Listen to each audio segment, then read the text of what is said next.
3 East Broadway. This is a special live edition of the Jake Feinberg Show, coming to you live on Power Talk. Thank you so much for making us part of your day today. And we live in a very violent world, but at the time, back when that album we just listening to was made, we were striving for peace, especially Felix Cavallari with Swami Swachananda, which was his guru at the time, and that tune was entitled Peaceful World, and my guest is known as a lead guitar player, but on that tune, he was playing bass. Buzzy Feiten, welcome back to the Jake Feinberg Show. Hey, thanks so much, Jake. It's a pleasure to be back. Yeah, man. Yo, okay, so let's just, I found a $6 copy of Peaceful World yesterday, and you have incredible time feel. Are you going to tell me again that this was just sort of, you walked and stumbled in through the back door with bass? I mean, I know the bass is only a guitar with 4 strings, but I mean, you were laying down you were laying down a groove there. How did you learn to play the bass? Well, I started playing bass.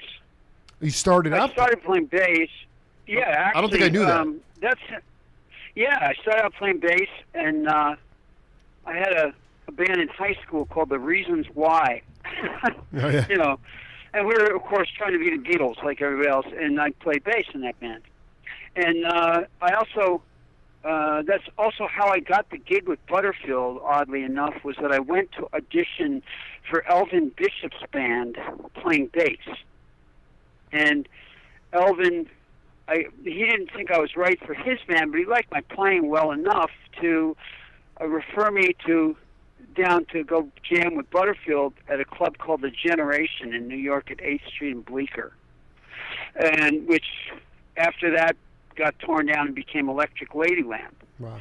But at that time it was a club called The Generation, so I went down there playing bass to jam with Butterfield, and I guess played well enough that he asked me to come and audition on guitar, because somebody told him I played guitar also. So that's really so. I mean, I'm a lame bass player. No. I'm sorry, but this tune we played about 1:50 of it. It's a 26-minute tune with vocals, and it's like a metronome back and forth. I mean, to me, you might be a poor man's Chuck Rainey, but I mean, what did you learn? Let me ask you a question. When you were playing the surf or the Beatles, pop, psych music, how did you learn as a bass player to make it round? How did you learn to make the notes round, big and round? Well, I mean, I don't know. Actually, other than, I did.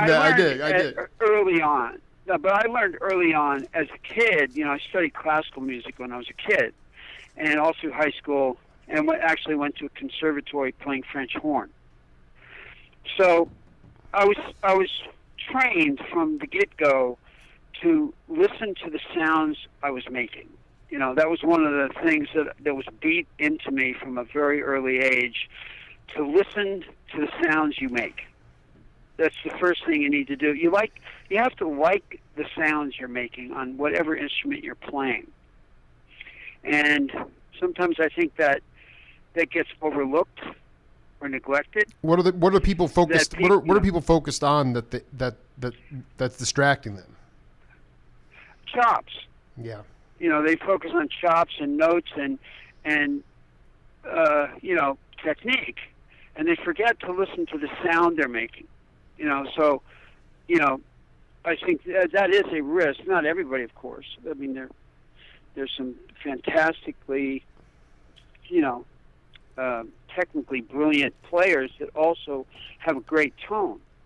But so the two things are not mutually exclusive. But I think that sometimes the idea of first liking the sounds you're making and then work on your technique.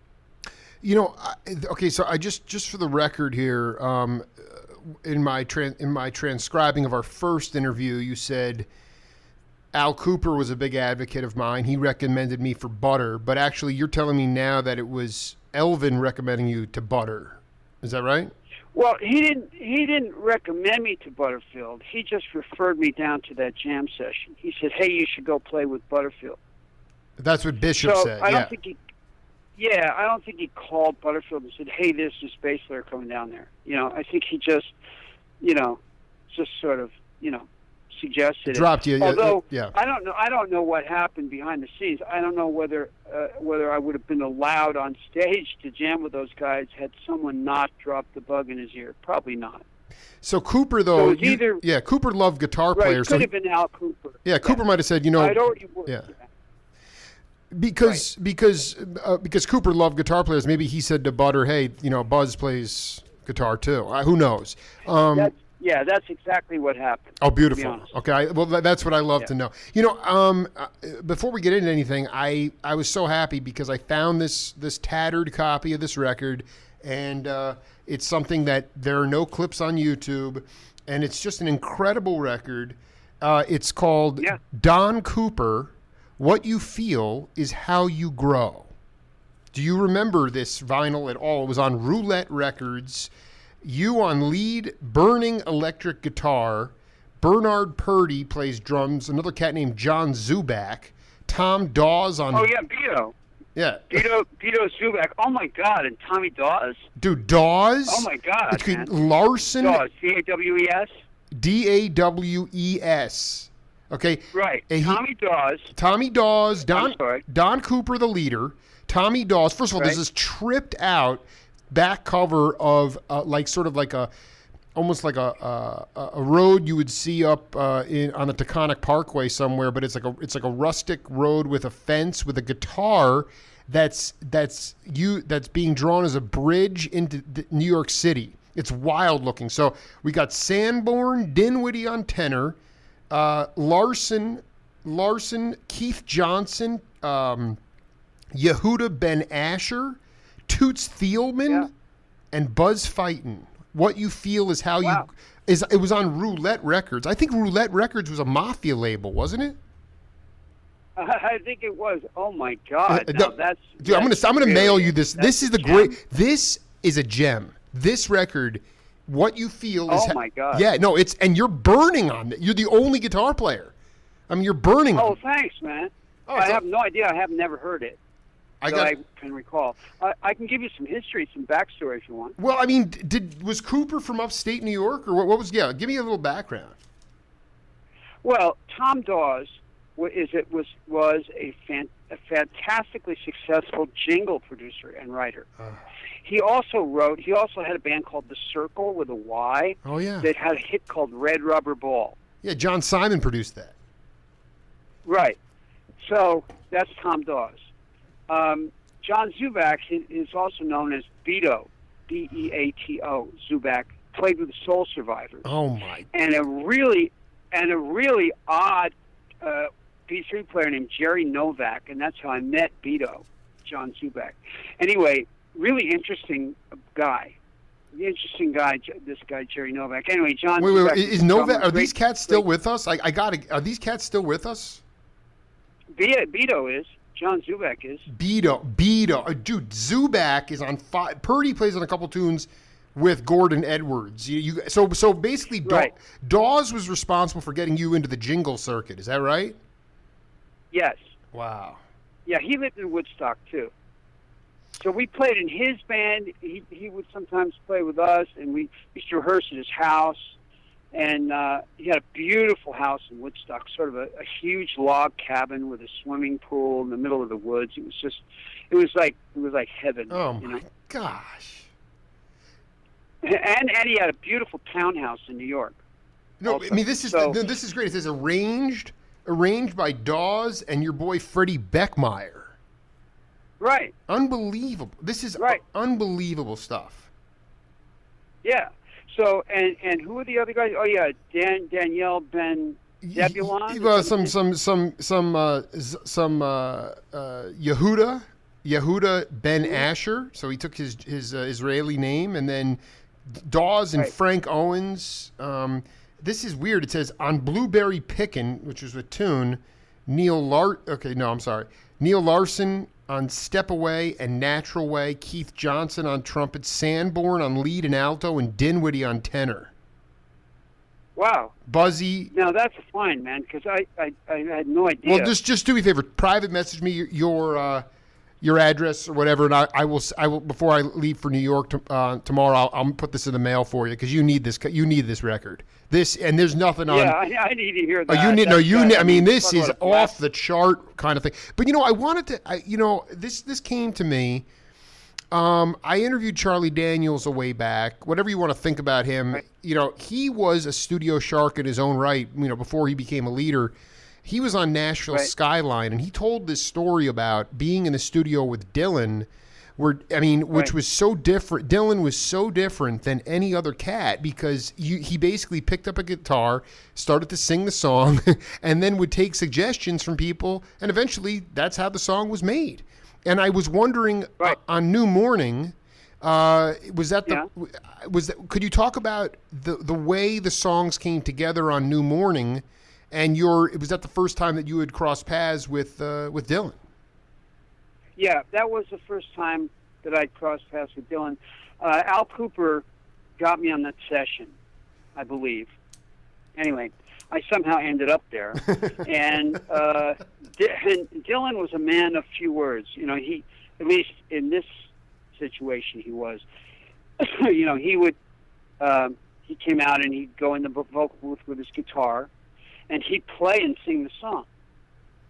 And however many bars there were or not there, that was the song, how he played it, and sang it. And he would feel stuff sometimes a little odd, like 7-bar phrases and stuff. So we got, and 6-beat bars and stuff. So we kind of got used to that. Right. And we just kind of go with it, just react to, to what he was doing. But I remember being really impressed with, sometimes when you're in the presence of, like, a genius or a real artist like that, they have something that the rest of us don't have. And I don't know how to describe it. Dylan was one, Ricky Lee Jones was another, where you just feel that you're in the presence of true genius, and it's really interesting, because you kind of like, like I'm a rabid Ricky Lee Jones fan. I just think. Yeah, I know. I love her too. Yeah. Yeah. So I think there aren't a lot of people. I don't throw that word genius around lightly, and Dylan was one of them. He just had this power to draw you in, to draw all the attention in the room went on him. If he didn't say a word, he didn't do anything. He just stood there, and everybody was just riveted on him. That's incredible. So he didn't. This was not even during. Like, I can understand because there's something special about when you can get inside a song and tell a story and captivate people in that room. But you're saying even if he was just sort of not picking his nose, but he was just there, people would gravitate to him even if he wasn't playing music. He just commanded attention. He would just draw. Your attention would be on him for whatever reason. Ricky Lee had that ability. Like, we could be in a place, like I remember Carnegie Hall, played Carnegie Hall with Ricky Lee Jones, and she sat down, she came on stage and sat down at the piano and just looked at the audience. She didn't say a word. She just looked at the audience. There's no music going on. The place, you could hear a pin drop. People were afraid to breathe, and she just had that ability. She didn't have to do anything, She was just by being there, you somehow were just drawn. You couldn't wait to see what she was going to do or say or sing. She just had this incredible magnetism of personality, and that, I think it has to do with some kind of force in them that drives them to create the way they do. Ricky Lee digs deep as an artist, lyrically, and musically. I don't know anybody that has endured the kind of pain that she has to access the stuff that she accessed as a songwriter. If you understand what I'm trying to say. Well, I guess I've been around people like that I'm not a musician, obviously, but sometimes until that mystery or that genius, as you call it, and that's not explainable, sort of wears away. For me, I find myself being pretty not uncomfortable, but I don't know what I'm supposed to do, or I'm almost afraid to screw up. I mean, but you're saying that even amidst, let's just say Dylan, for instance, I mean, you were still relaxed enough to play what you felt. I mean, he gave off that kind of vibe. Sure. Yeah. Yeah. Well, I mean, I considered myself a professional. I mean, even at that age, I did consider myself a professional. So I'd had the ability to sort of disconnect from any discomfort or personal emotional stuff and kind of focus on the music. Right. You know, I could do that. I had that ability. And, you know, and because after all, I mean, that's what it was about. But just personally, it was an awesome experience, you know, to be, you know, in the room with the guy that would write the first line of that song. I can't remember which song it was. Is the benches were stained with tears and perspiration. Let me look. That was just insane. Who would come up with a song that started with the benches were stained with tears and perspiration? I mean, you know, I don't know. Pretty poetic. And that's called The Day of the Locusts. Oh, the benches Yeah. were stained with tears and perspirations. The birdies were flying from tree to tree. There was little to say. There was no conversation as I stepped to the stage to pick up my degree. Wow. I mean, you were seeing this. This is, I mean, that is yeah, I mean, I guess at that point, you know. Well, like, I was listening to this in headphones while we were playing the song, and I was thinking, damn. You know, right. Who could come up with some shit like that? You know, and I guess it takes you out of your normal mindset, and so you're there to. I mean, we talked about this last time with McLaughlin. I mean, where he would sort of get in your, I mean, with Miles rather, where he would say, you know, play like you don't know how to play the guitar. I mean, did you? Right. Not saying Dylan was like that, but was there? Somebody similar to you, or like, was it just something like that with when the lyrics were so you know, eccentric and esoteric and sort of telling these stories? Did it make it to the point where you your playing doesn't even really sound like you're playing? Is there anything like that that you had that came out in your career? Some people will say to me, like, you know, it doesn't even sound like me, you know, when they were recording it. Well, I don't know if I would describe it exactly like that, but I remember more than once having to turn away from the audience because there was tears streaming down my face listening to Ricky Lee sing a song. Wow. Just tears streaming down my face. I couldn't stop it, you know. I had to turn away from the audience because it was so powerful that you just couldn't help it, you know. She was just somewhere else, you know. And that's the power of, you know, of music. And, you know, it's funny, the same thing happened to me with Brandon Fields, sax player. Sure. Where there's a song I wrote called Candace Dream. No, I'm sorry, called, what the hell was the name of that song? It wasn't Panda's Dream. Anyway, I can't remember the name of it at this moment, but it's a ballad. It's on a Dave Weckl record, Synergy, I believe. Anyway, it's a beauty. You know, I really love the ballad, and he played a solo on it, and I was touring with him, and night after night, you know, he would play something completely different. He played a soprano solo on that song, and I remember a few times I lost it. I had to turn around and just, you know, kind of get my shit together, because he was so deep in the music. You know, he was so deep. I consider it like an incredible privilege to have worked with that guy, and to have just been on the same stage with somebody that has that kind of commitment and access to wherever it is that he goes when he solos. You know? No, I mean, I'm just listening I'm hanging on every word. I want to read you this quote and then I want you to sort of come at it from the point of view of what did you do that was close to this.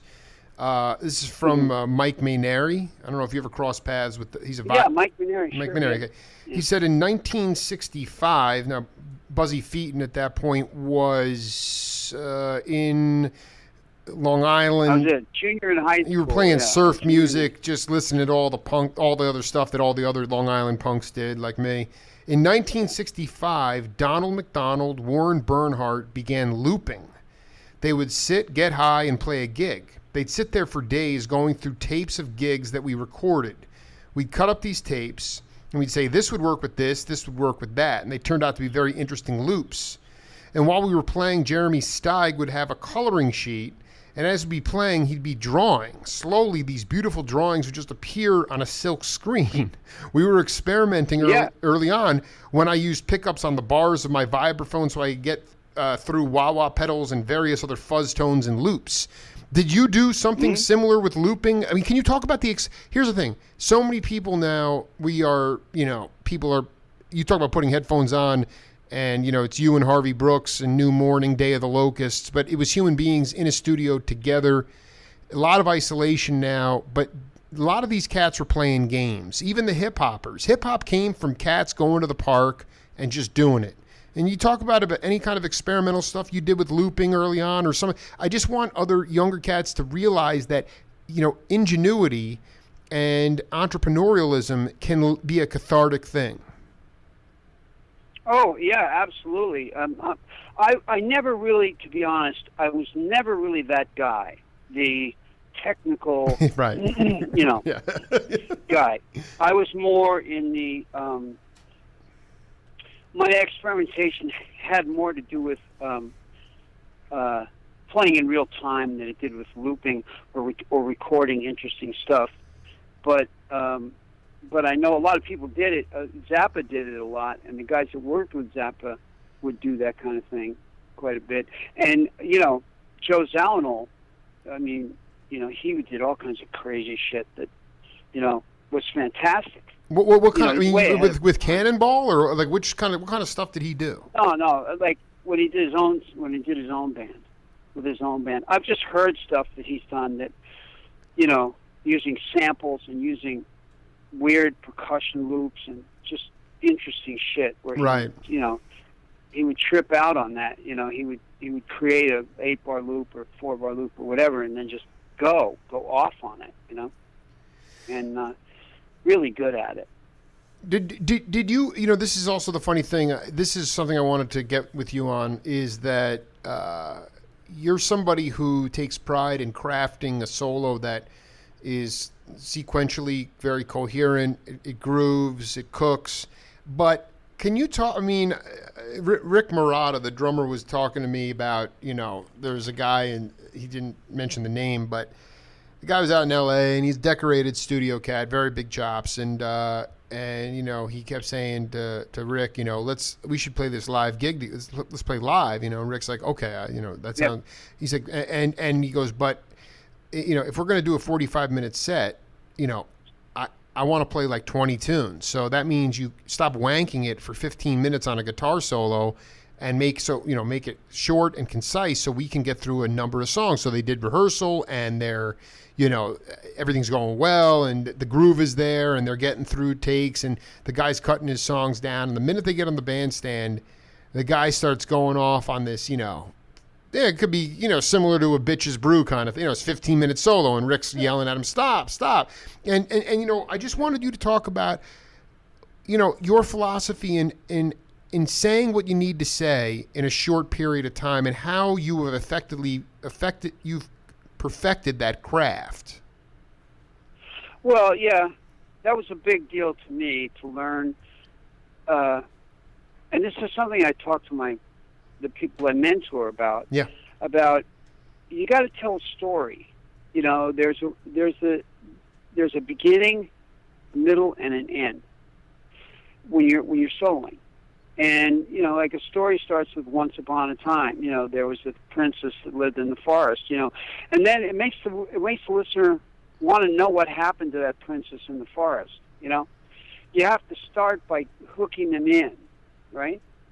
So I usually start solos, or suggest to start a solo like Miles was really good at it. Like, to understand that space is as important, if not more important, than the note. So the use of space in the introduction of it depends on the solo, of course. Right. And the context. If you have 4 bars, you don't have a lot of time to set it up. But the idea of having some kind of interesting opening statement that grabs the listener's attention and makes them want to hear more.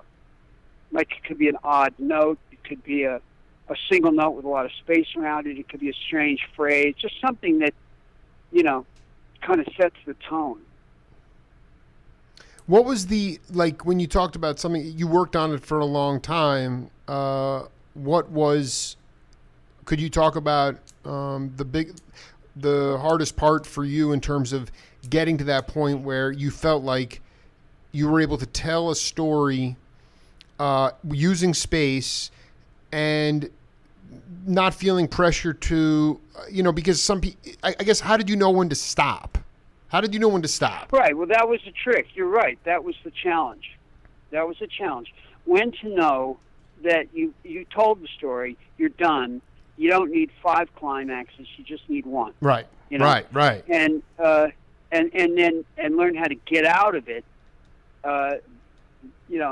gracefully, or get out of it in a way that that feels like a complete statement. Like, not that you just stopped, but that you really finished the thought. Right, but I mean, was this? Yeah, go ahead, continue. Yeah, this was a big. This is something that I had to learn early. Like most young players, you overplay. You go on and on. You get like just carried away, and you don't know when to stop and all that. So, I started to craft solos, to construct solos like with a beginning, a middle, and an end, and the middle period being a development period. That builds tension. You can build tension by adding rhythmic complexity, by adding harmonic complexity, by adding a denser volume of notes. And then kind of coming to some kind of peak or climax, shortly before the ending or at the ending, if you want to end it that way. So, but there's a left brain, right brain thing going on. The left brain, or I don't know which is the analytical side. Which one is the analytical side? I think that might be left brain. Right. So the left brain being, the sort of calculating part, right, kind of calculates it out. But then you also have to make sure you don't neglect the right brain, the inspired part. So the trick is to balance the two, so that, okay, here's my playpen. My playpen is 10 feet long and it's 8 feet wide, and I can run around in that playpen, but I have to know where the edge of it is, where's the end, where are my boundaries? So that's the trick. And you get better at it as you do it more. You learn to make statements and sort of work your way into more complexity and and more intensity, and sort of work your way out of it by finding something that feels emotionally satisfying somewhere towards the end, that being sort of the climax of the solo, and then kind of working your way out of it gracefully, either with a by some technique, either a descending note pattern or something like that. But all of this has to be driven by emotion. You have to feel. Yeah, it's called feel. Yeah. Yeah. Right. So that's the trick. Do you find that's what Brandon is so great at. Like, Brandon understands that on a really deep level, about starting somewhere, going somewhere, and and at some point losing yourself in the soul, losing yourself in the emotional part of the soul. So it's like watching a tightrope walker. you know, you know, 500 feet above the pavement with no net. You know, that's the feeling I get from watching Brandon play. Like it's like watching a guy 500 feet off the pavement walking a tightrope, because he's walking between left brain and right brain. You know, and he allows himself to get swept away by emotion, but he's so technically good that he never loses it. He never makes that false step. You know what I mean? Oh, I mean, it's like Phil Woods on Doctor Wu, or Wayne Shorter on Asia. These are studio tracks, but I know exactly what you're talking about. Being able to lose yourself, Yeah. but not to the point where it gets so free and then you just sort of go off the rails. I mean, would you say that Butter was the best school for you? I mean, is that where you learned the most about crafting a solo and about learning the complexities or the emotive qualities of it, or was it because, I mean, the studio and live setting completely different? Right, they are. The studio is much more controlled, but it's a microcosm. You know, it should be, you know, in best case scenario, it should be like a sort of a mini live performance. Right, you know, right. Like a scaled down version of a live performance. You know, that's what you hope for. We have At least, yeah. my opinion. Well, we got a tune here, Foisted on Me by Buzzy Feiten, and let's take a listen to it, and then we'll come back and break it down. Cool.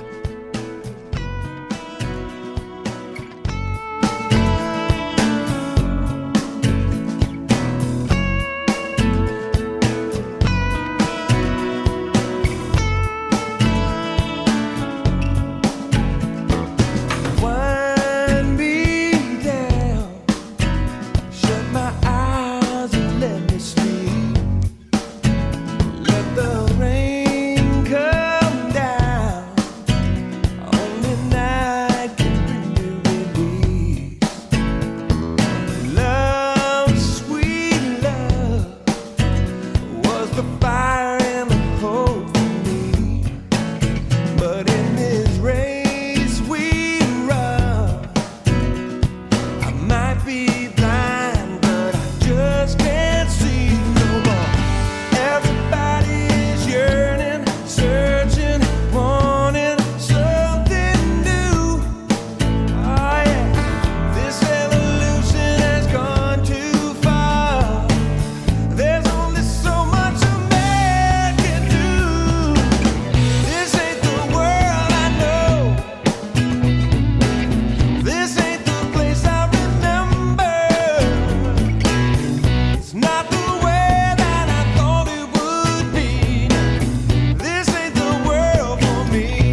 Music on the Jake Feinberg Show, brought to you by the Jewish Community Center of Southern Arizona, the Jewish Federation of Southern Arizona, Craig Pretzinger of Allstate Insurance, and African Diaspora presents Buzz Feiten. Thank you so much for foisting it on me, man.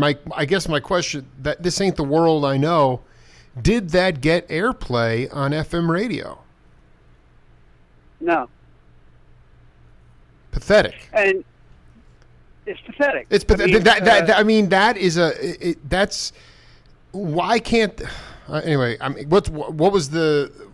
I mean, I know people like Mike Finnegan made albums in the mid '70s, and Jerry Wexler produced them, and there were country stations that didn't know. They said, "Hey, this is country soul," or Finnegan's like, "Whatever it is." I mean, they couldn't find a place for it. That should find its way onto something. That.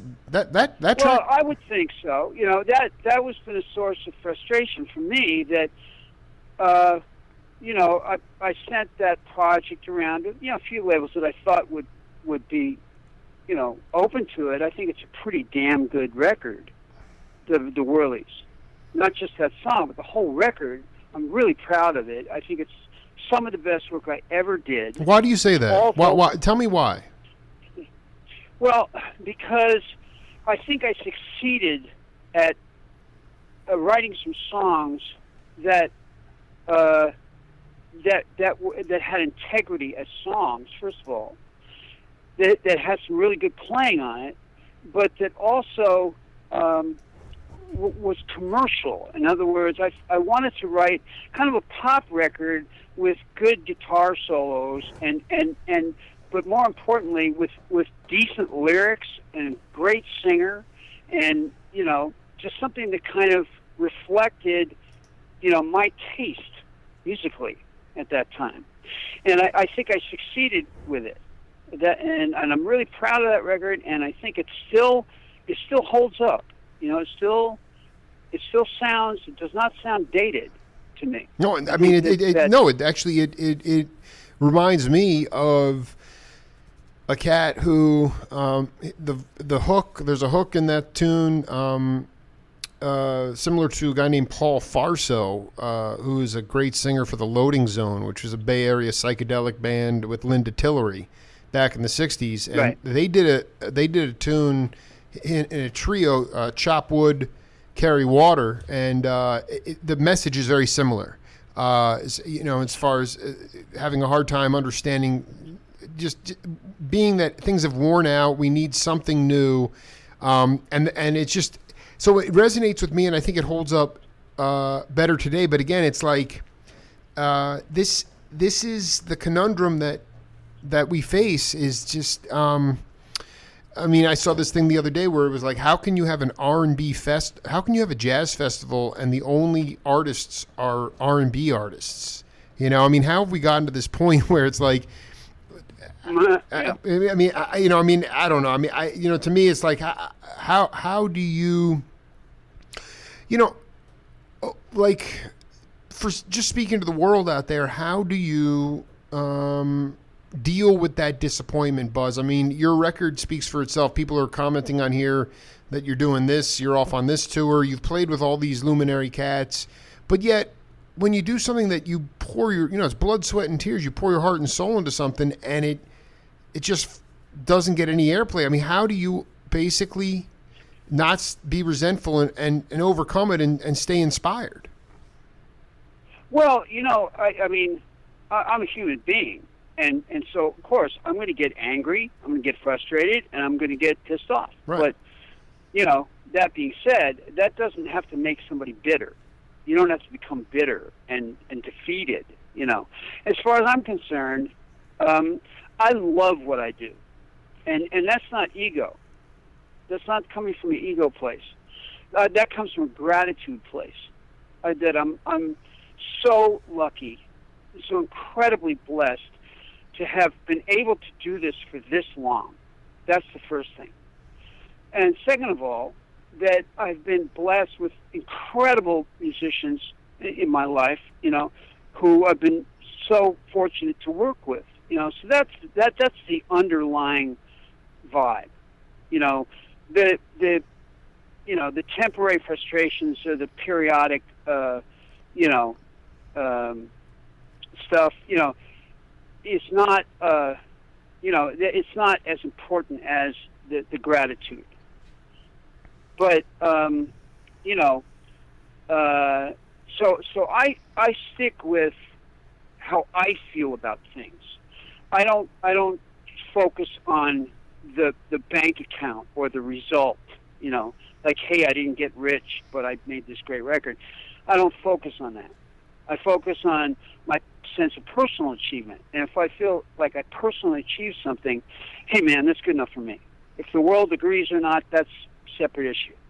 You know what I mean? No, I think it's spoken by somebody who gratitude is the attitude. There's just a lot of cats from your generation that even with, they don't have that gratitude, even with all the decorated, discographies and the stardom and the fame. A lot of people. There's.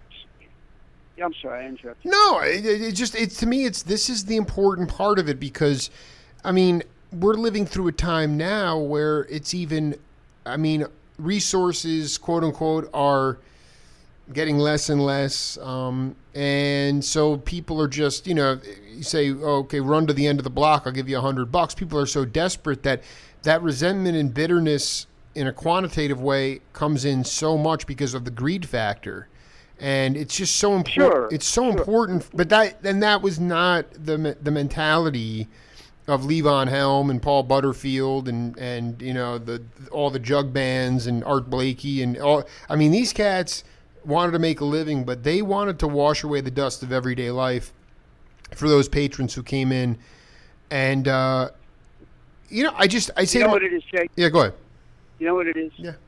I want to live a magical life. I want to live a magical life. And I made that choice a long, long time ago. And that's up to me. That's up to me. If I live a magical life, or if I live a life of quiet desperation.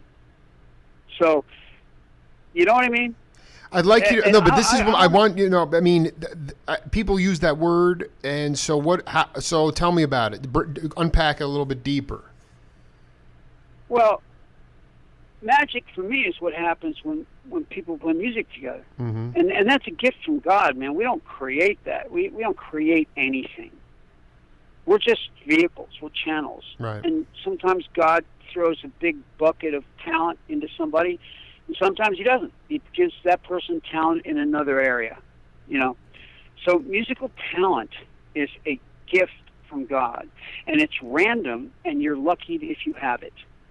And the best you can hope to be is a good proprietor or a good steward of that,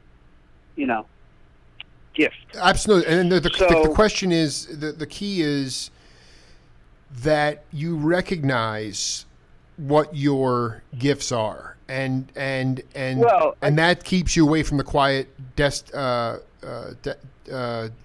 isolation and desperation, so to speak. Is that right? Well, yeah, and I just don't try to take credit for it. Right. That's all. Right. I don't take credit. If I have talent, I don't take any credit for that. That has nothing to do with me. That's just a gift. Like somebody walks up to you and gives you $1 million, then you have the freedom to do a lot of stuff, with that money. But it's a gift. You didn't earn it. So, I believe that God gave me and other people that happen to have talent the chance to live a magical life if they choose to. So that's what it's about for me, man. And because I don't want to live an ordinary life. I don't want to live that gray, kind of defeated, survival life. I don't want to live that life. I want to swing for the fences, if you so to speak. It's awesome. It's great. I don't want to stand there at the plate and watch strike 3 go by. I want to take a cut at it. Yeah, and you're going to drive one to the gap. I mean, I guess the thing is that you need to still have steady work.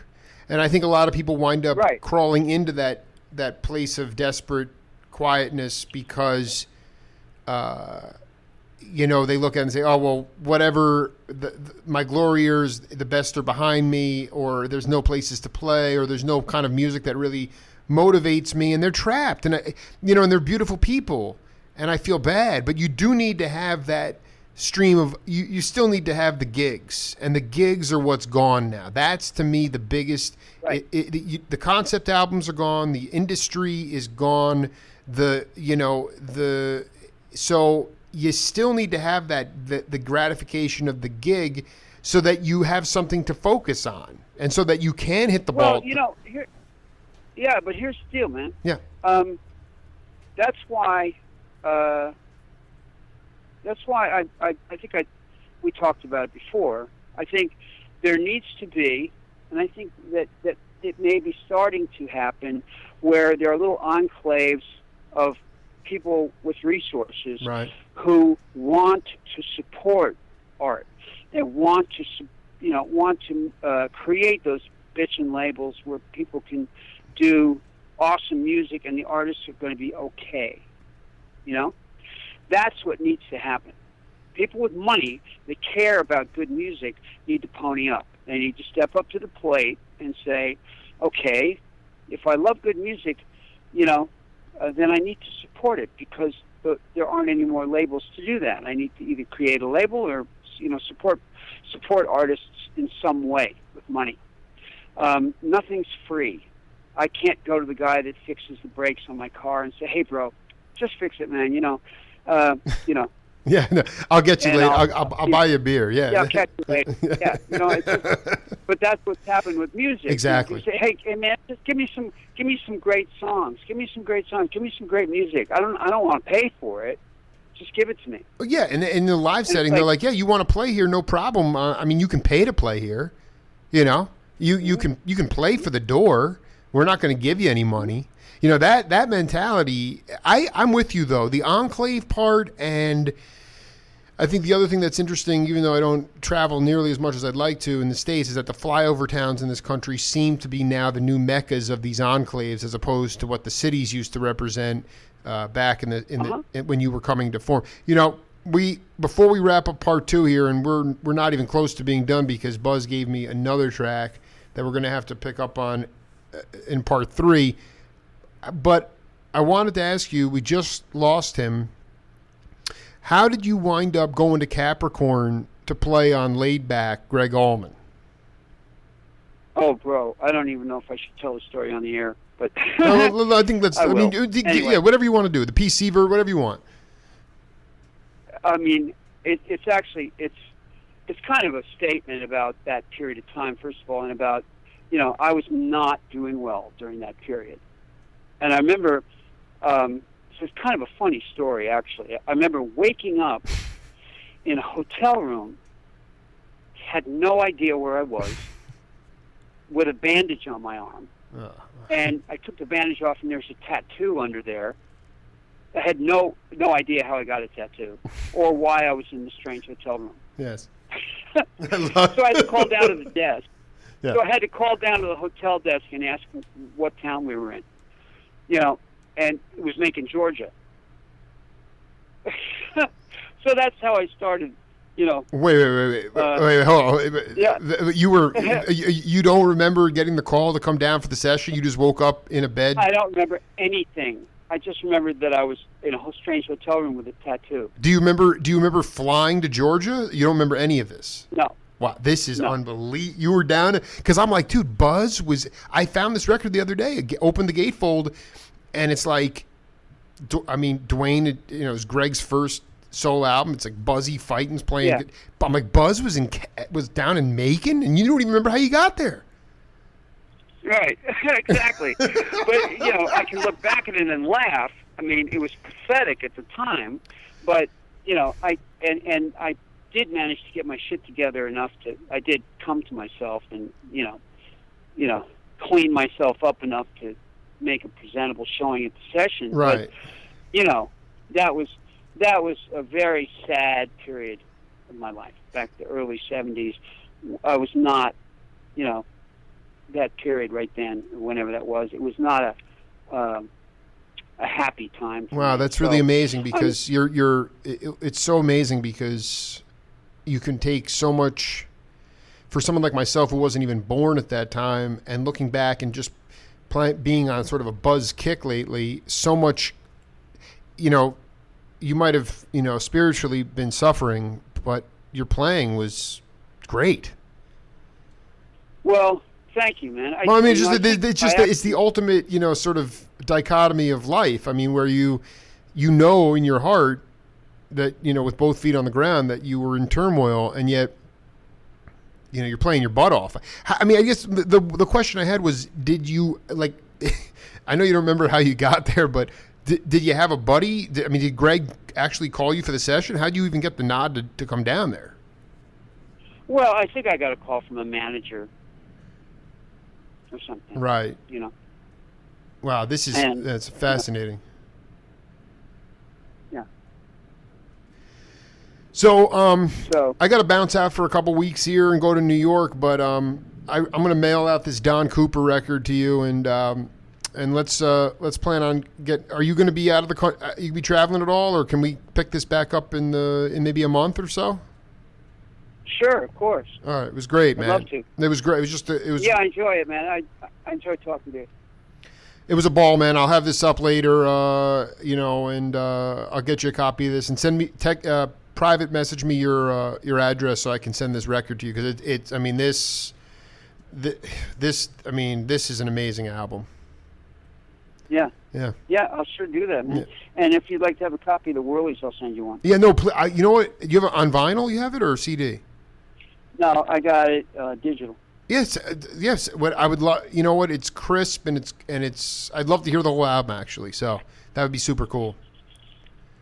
Yeah, sure. All right, man. Much love, Buzz, and we'll be in touch, man. And thanks for inspiring people all over the globe, man. As you can tell, those stories, people are getting off on this stuff, and well, it's. You know what, bro? Yeah. I really appreciate it, and you're an important person. You're doing an important job here by reminding people that that there's a different way to be.